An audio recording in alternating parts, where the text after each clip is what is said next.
انا اسف يا حبيب اخوك، بس من ساعه دخولك الفيديو ده وانت ترس صغير جدا في مكانتي انا. مهما كنت فاكر انك بتعمل اللي انت عايزه وبتمشي حياتك بالطريقه اللي انت حاببها، فحابب اقولك انه لا.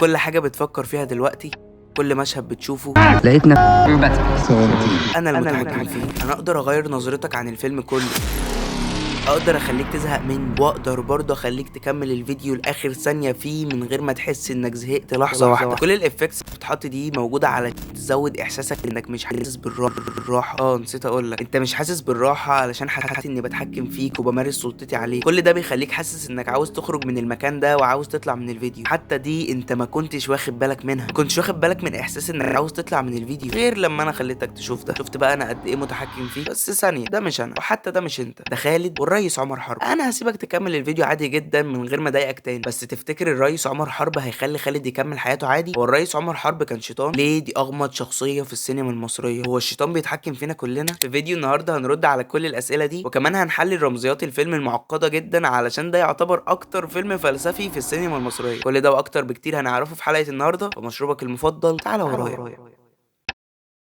البطل بينزل من عربية غالية جدا وبيدخل جوه لسبب ما هنعرفه كمان شوية. وهو داخل بقى يا حبيب اخوك، الكاميرا كانت ماشية بستايل اللو انجل تريكنج شوت، والستايل ده بيستخدم علشان يخلي البطل شكله قوي ومهيمن او ليه سلطة. وطبعا ان الكاميرا هنا بتتبعه من وراه مش من قدامه بيزود احساس الغموض والتشويق، ولما تبقى وراه ولو انجل بتدي احساس ان البطل فوق الكل سواء مجازيا او حرفيا. هنا بقى ما كانتش مجازيا بس، لا ده حرفيا. هتلاقي كل العاملين اللي جوه واقفين ثابتين وباصين للارض احتراما ليه من ساعة دخول البطل، وهتلاقي كل حاجة سيمترية بطريقة ملحوظة جدا. الناس اللي واقفة، العمدان اللي ساندة المكان، الباب، الناس اللي واقفة عند الباب، حتى باسكت الزبالة واحد يمين واحد شمال. ده حتى هتلاقي ان اخر العربية كان واقف بالظبط حرفيا بالملي عند مكان الباب. الناس اللي واقفة على اليمين كلهم لابسين نفس اليونيفورم، واللي على الشمال كلهم شكلهم مش مريح للعين، علشان يديك رمزية عن الفساد من غير كلمة واحدة. قلنا كل حاجة لحد دلوقتي سيمترية صح؟ لا يا معلم مش صح، الا البطل هو الوحيد اللي ليه الحق يتحرك في المكان اللي هو عايزه، علشان اولا تحس بسلطته عليهم، وثانيا انه الوحيد اللي مش بتطبق عليه القواعد اللي بتطبق على اي حد. اخر صاله الدخول كان في ناحيتين، ناحيه يمين وناحيه شمال. الرئيس عمر حرب دخل في الناحيه الشمال ككنايه عن الجهه اللي هياخدها الفيلم من اول دلوقتي. في الشمال بقى يا معلم بيبقى موجود مين؟ خالد، شاب مصري عادي جدا كان خاطب بنته بيحبها ولقى موضوع الجواز صعب، فراح يشتغل في الكازينو علشان ياخد فلوس اكتر ويسهل على نفسه الجواز. وغيره ناس كتير كلهم اختاروا الطريق الغلط ورايحين يتعينوا برضو مع خالد. فهمت ليه كل دول كانوا في الجهه الشمال اللي الرئيس عمر حرب كان داخلها؟ عارف كل اللي انا قلته ده كان كام دقيقه من الفيلم؟ حرفيا ما عديناش ال10 ثواني. طب انا بقول تقوم تجيب عشا يا اسطى عشان الحوار شكله مطول معانا.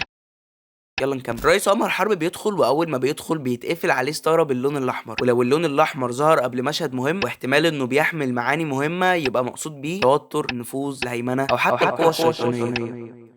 الشباب اللي جايين يشتغلوا جديد الحيطه اللي وراهم بتكون بيضه تماما، في دليل على نقائهم وان لسه المكان ده ما وسخهمش. الرئيس عمر حرب بيدي تعليمات للناس الجدد اللي هيشتغلوا عنده، بنعرف منه معلومات مهمه بتخاطب فلسفيات علم النفس. الديلر ما ينفعش يلبس ساعه غاليه علشان الزبون دايما لازم يحس ان كل اللي شغالين في المكان اقل منه. الديلر اخرس طول ما هو شغال، ما ينفعش يرد على اي حد، ما ينفعش يدي اي رياكشن حرفيا على اي حاجه بتحصل حواليه، زيه زي الكرسي، زي الرولت اللي شغال عليها. ما ينفعش يكون علاقات او يصاحب حد حتى لو لفتره مؤقته. الكازينو ما فيهوش شبابيك علشان الزبون ما ينفعش يحس بالوقت. الزبون دايما خسران حتى لو فاكر انه كسب. المكسب دايما للكازينو. بيجي مع شرح الرئيس عمر حرب نوع من انواع الهدوء اللي في باطنه شيء من التوتر. بس اول ما الرئيس عمر بيفتح الستار على الكازينو صوت الفلوت بيطلع سلمتين ثلاثه وبيبقى ارفع، وبتدخل الات تانية صوتها مسرسع علشان يديك احساس بالضجيج اللي بره. الشغل متعب جدا وغير ادمي. لو حد سالك عامل ايه ما ينفعش ترد، اخرك تبتسم. لو كنت هتموت وتنام وبالفعل النوم غلبك هتصحى باحقر طريقه ممكنه. الكازينو فيه شلتين، شله منير اللي بيسندوا المدير الاجنبي، وشله الرئيس عمر حرب اللي محدش عارف بيستمد قوته منين. وده طبعا بيزود الغموض اللي في شخصيه عمر حرب. مره منير اتفق مع ديلر انه يكسبه في الرولت، بس الرئيس ظبطه ورفضه، وطبعا منير ما عجبوش الكلام ده، فخلى رفعت اللي هو الديلر اللي كان بيتفق معاه منير يسيب كلاب على الرئيس. ومن هنا بنبدا نكتشف ان الرئيس عمر حرب بيمتلك قوه خارقه ومش طبيعيه. لما الكلاب راحوا عليه ومن بصه واحده بس عرف يروضهم. وهنا بنبدا نكتشف صفه صفة من صفات شخصية الريس، انه مبدئيا كده مش طبيعي، ده الراجل ده فيه حاجة. وتاني حاجة انه واثق في نفسه جدا. لو تبص من الناحية دي على الريس هتلاقي ان كان قدامه اوبشن انه يركب العربية ما يواجهش اصلا الموقف ده كله. هو كان اوريدي حاطط رجل جوه العربية وكان هيركب، بس هو اختار انه يقف ويواجه الكلاب علشان واثق في نفسه انه يقدر يواجه الموقف ده. طبعا انت فاكر ان الريس عمر هيسكت على اللي حصل ده، بس هو ما سكتش وبعت ناس تضرب الواد اللي طلع عليه الكلاب وكسروا جسمه حرفيا، ودخل الكازينو على كرسي متحرك علشان يبقى عبرة لأي حد بيفكر يأذي الريس عمر حرب.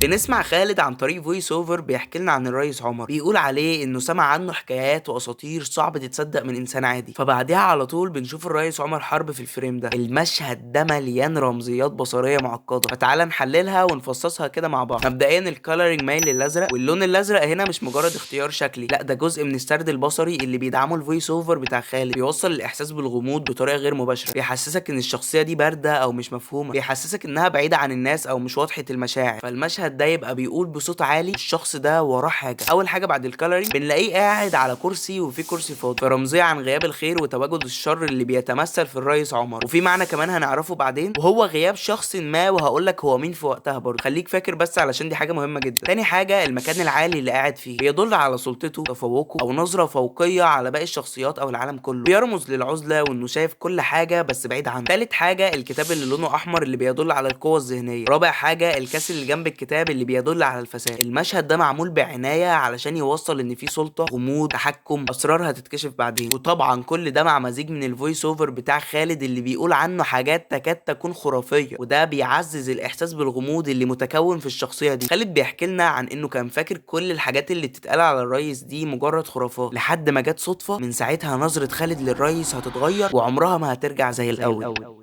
خالد بيشوف الريس عمر حرب وهو واقف وقفه مليئه بالثقه بالنفس وبيلعب على الرولي. بس قبل ما افهمك ايه اللي حصل في المشهد ده، ما تنساش تعمل لايك وسبسكرايب وتعمل لي فولو على الانستا وعلى الواتساب. انت فاكر ان انا هوقف علشان اقول لك كده؟ هو بصراحه يعني اعمل ده، بس يعني ما. لا بجد بعد ما تعمل لايك والحاجات بتاعت اليوتيوبرز دول، انا موقف هنا عشان اشرح لك حاجه مهمه. على حسب المصادر فمتوسط خانات الرولت 37 خانه. البلاير ليه القدره انه يراهن على خانه واحده او اتنين او تلاته او اكتر، وممكن كمان يراهن على لون او فردي او زوجي او ارقام مجمعه. الديلر بيلف الرولت وبعدها بيرمي كرة صغيرة عكس اتجاه دوران الرولت. البلاير مش بيقول رقم، هو بس بيحط فلوس او تشيبس على الرهان اللي على الطاولة بالظبط عند المكان اللي عايز يراهن عليه، ولو الرقم او اللون او النوع اللي يراهن عليه جه بياخد نسبة على حسب نوع الرهان، ولو ما جاش الفلوس بتروح للكازينو. يعني مثلا لو راهن على رقم واحد بس وكسب بياخد 35 ضعف، ولو راهن على لون وطلع صح بياخد ضعف فلوسه، ولو الرقم ما جاش الكازينو هو اللي بيكسب الرهان ده. بس قبل ما اكمل عاوز اقولك ان اللعبة دي دايما المكسب فيها للي عملها. القمار مش حرام عبثا، انا وانت مهما كنا اذكياء ومفيش انبه مننا برضو مش هنبقى اذكى من اللي عملوا اللعبه. ارجوك ما تعملش ده، اللعبه دي معموله علشان تخسرك وبس. مهما البلاير فكر ان هو كسب فهو ستيل خسران، المكسب دايما في صالح اي حد غيرك. شايف كل المنطقيات اللي انا لسه قايلها دي؟ معلش بس هاتها كده، ايوه هاتها كده شويه على جنب كده بس. مع الريس عمر حرب الموضوع بيختلف تماما. الريس عمر كان بيراهن على خانه واحده من ال 37 وبيجيبها عادي جدا، فصباح الفل. يعني عارف الاحتمال ال100 والكام على اللي هو بيعمله ده، فرصتك نسبتها 2.7 انك تكسب لو راهنت على رقم واحد بس من ال 37. هل جت معاه مره كده وخلاص؟ لا ده عايش حياته كده، مسميينه ملك القمار. بس انت عارف، انت عارف ان الريس عمر حرب هو اللي مش طبيعي. كل الاطراف في اللعبه دي كسبانه ما عدا انت. اللهم بلغت اللهم فاشهد.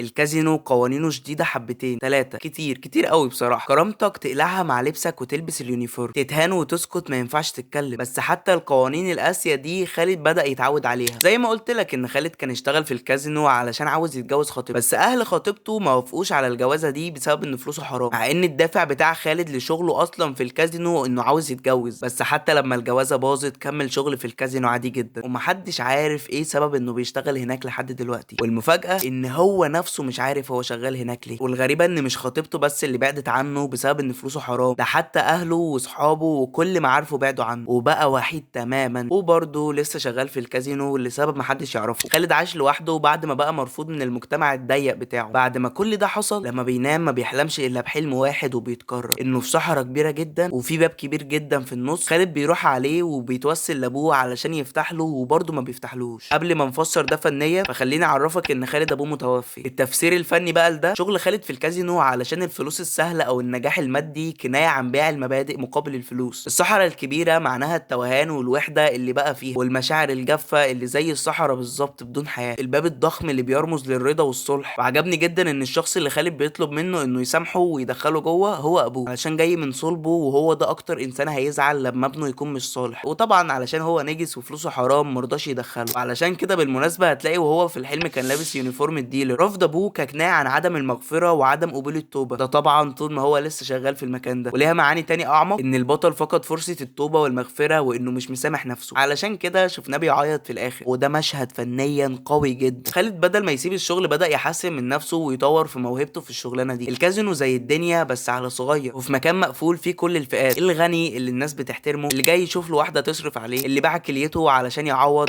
وبيخسر برضه. الكازينو فيه كل الفئات. لما واحد مبتدئ ومش فاهم اي حاجه كسب 1600 دولار من 5 دولار بس، اخد ال 5 دولار بتوعه ورمى باقي الفلوس في الارض، والناس بتنزل تجيب من الارض زي الكلاب اللي بترمي لهم اكل، اللي تتزنق في فلوس فتطلع تبنج بونج مع واحد وتنزل معاها فلوس. كل حاجه في المكان ده ماشيه بطريقه عجيبه. في مره خالد كان مروح فلقى حد باعت له ظرف مكتوب فيه استناني بره، فطلع ولقى يحيى الدهان، راجل غني جدا بس مدمن مراهنات حتى لو مش بيلعبها علشان الفلوس. راح هو وخالد مكان وقعدوا فيه، وطلب من خالد انه يكسبه لما يجي يلعب معاه. يكسبه ازاي يعني يا ابو العرب؟ هي مش اللعبه دي بتعتمد على الحظ بس؟ افهمك يا حبيب اخوك. الديلر بيعيش حياته كلها بيلف الرولت، ايده بتبقى اخدت على مكان الارقام، بيعرف يرمي الكره بطريقه عامله ازاي وبسرعه عامله ازاي علشان تيجي على انهي رقم. علشان كده في ناس كتير بتروح تتفق مع الديلرز علشان يكسبوه. بس خلي بالك الموضوع مش سهل تماما، الموضوع صعب وشبه مستحيل. علشان كده محتاج تدريب لفتره طويله جدا، وحتى اجمد واحد بيعرف يعمل ده فهو برضه عنده احتمال خساره كبير جدا. فالديلر اللي بيتقفش وهو بيعمل كده يبقى واقع في مصيبه. يحيى الدهان بقى كان عاوز يتفق مع خالد علشان يكسبه، بس خالد قال له انه مش هيقدر يعمل كده. يحيى الدهان بقى يا معلم جه تاني يوم وضربه بالقلم، وقلع جزمته وضربه بيها وقل منه قدام الكازينو كله، لحد ما خالد حس بانكسار وعيط. ومن هنا يبدأ الصراع اللي هيخلي خالد يتحدى الكل حتى نفسه.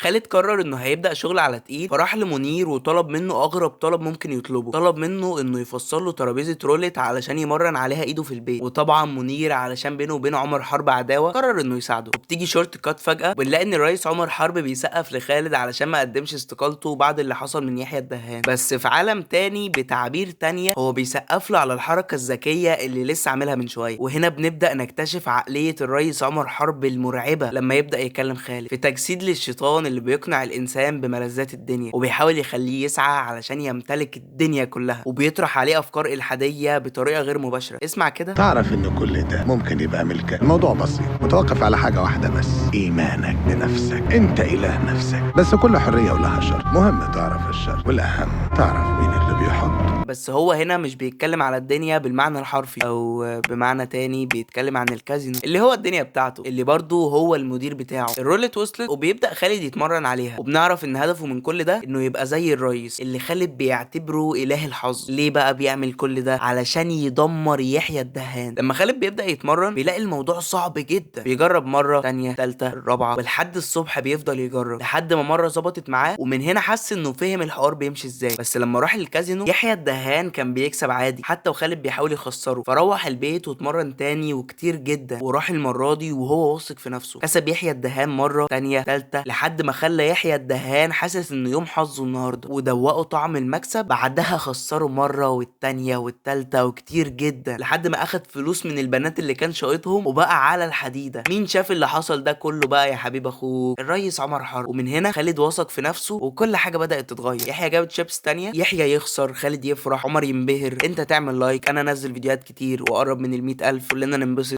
خالد ما اكتفاش بانه يخسر يحيى الدهان، اجر ناس يضربوه وكسروا عظمه. ومن هنا خالد بقى شبه الريس عمر حرب في حاجات كتير جدا، ومين يعرف يمكن ده هدفه من اول يوم دخل فيه المكان ده. الريس عمر بياخد خالد في البروفا وبيسأله مش عاوز تقول لي حاجه؟ وخالد بيعمل نفسه مش عارف حاجة ومش واخد باله من حاجة، بس بيبص تحتيه بيلاقي ورقة. ولما الريس بيطلع عمر بياخد الورقة اللي في الأرض وبيلاقي إنها ورقة الأرقام اللي كان متفق عليها مع زبونة. ودي حركة قمة في الصياعة من الريس عمر حرب. هو ما رماهاش في مكان بعيد علشان لو رماها في مكان بعيد خالد هيفهم إنها وقعت منه هو شخصيا، ولو اداها له وجهه بالحقيقة كان هيبقى الموضوع سهل جدا. ودي مش شخصية الريس عمر حرب، فعمل إيه؟ الله ينور، سابها له تحت رجله علشان يخليه مش مش عارف هي وقعت منه ولا هو عمل الحركه دي علشان يقول له انه قفشه. خالد اتغير جدا، بقى معاه باسورد الحظ، بدل ما اللعبه هي اللي كانت مره تخسر ومره تكسب، خالد اللي مسك مفتاح الحظ، بقى ياخد الزبون من دول يكسبه ويكسبه ويكسبه لحد ما يبقى معاه الاف الدولارات، وفي الاخر ياخدهم منه كلهم. بقى صايع على الاخر، بيكسب اللي هو عايزه يخسر اللي هو عايزه، كل حاجه بتبقى ماشيه بمزاجه. كان مهكر اللعبه وعارف جلتشاتها. بيجي له واحد يتفق معاه ويكسبه، بس في وسط كل ده الريس عمر حرب بيبقى شايفه ومراقبه وعارف كل تصرفاته. خالد فاكر انه بيشغل دماغه وبيكسب بمزاج، فاكر ان كل الفلوس اللي بياخدها دي واخدها علشان هو ذكي، هو فاكر انه بيعمل اللي هو عايزه، بس في الحقيقه هو بيعمل اللي الريس عايزه. لحد ما المره دي بتجيله رساله، بس المره دي مش زي اي مره، المره دي من الريس عمر حرب بنفسه.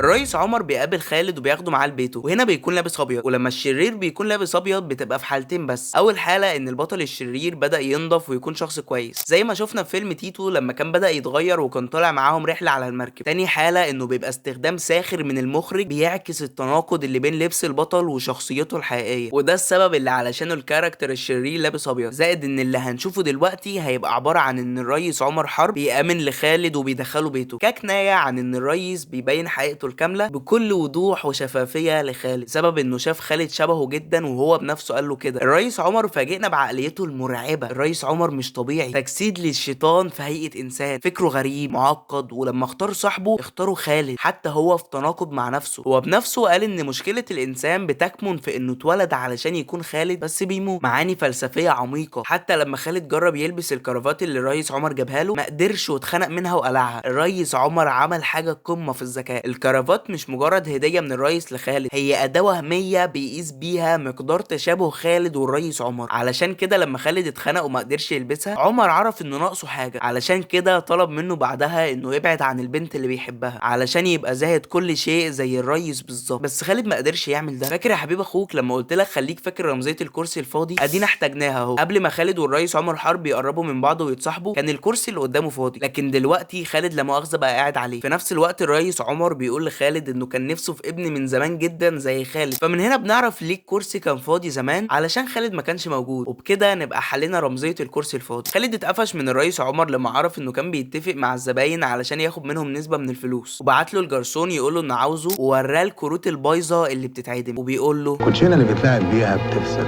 لازم يتعدل. وطبعا مش محتاج اقول لك هو قصده ايه. كان في ديلر بيعمل نفس اللي خالد بيعمله، بس الديلر موضوع ما عداش بسهوله. الريس عمر قطع له ال10 صوابع اللي في ايده ونزله الكازينو علشان يبقى عبره للديلرز اللي بيشغلوا دماغهم. خالد بعد كل ده بقى مرعوب. هو عارف ان الريس عارف ان خالد عارف، والريس عمر عارفين ان خالد بيعمل نفس اللي الديلر اللي ايده اتقطعت بيعمله. الخوف ما كانش مخلي خالد عارف يعيش حياته، فراح اعترف للريس بنفسه. ولما خالد بدا يعيط ويقول له انه اسف على اللي هو عمله، اتفاجئ بان الريس عمر بيقول له كل ده علشان عملت علاقه مع جسم، وهو هنا كان قصده على البنت اللي كان معجب بيها. فمن هنا خالد اطمن ان الريس عمر ما يعرفش الحوار الكبير. بس بعد فتره من الخوف والرعب خالد قرر انه هينهي كل ده وراح قدم استقالته. بس شاف حاجه قمه في الرعب. لما الريس عمر كان بيراهن على رقم معين، عينه كانت بتلمع جدا وهو بيقول الرقم، فبيجي الرقم اللي بيقول عليه وكانه عامل سحر للحظ. بس قبل ما خالد يمشي الريس عمر بيقول لخالد حاجات عجيبه جدا. بيقول له انه منير بيشتغل لحسابه، هو مش عدوه. البنت اللي كان بيهق معاها والبنت اللي كان بيحبها كلهم بيشتغلوا لحسابه. كل اللي في المكان هنا مهما كانوا فاكرين انهم بيعملوا اللي هم عاوزينه، فده مش حقيقي، ده متخطط ليه. حتى اكتشافهم بانهم مش بيعملوا اللي هم عاوزينه فهو برضه متخطط ليه. كل حاجه هنا متخطط ليها ومحطوط لها احتمالات. الريس عمر بيقول لخالد يرجع تاني وهيعتبره ابنه ويخليه معاه في الكازينو وهيعمل كل اللي هو عايزه. وبالفعل خالد بيعمل كده، وبينتهي اكتر فيلم فلسفي في السينما المصريه.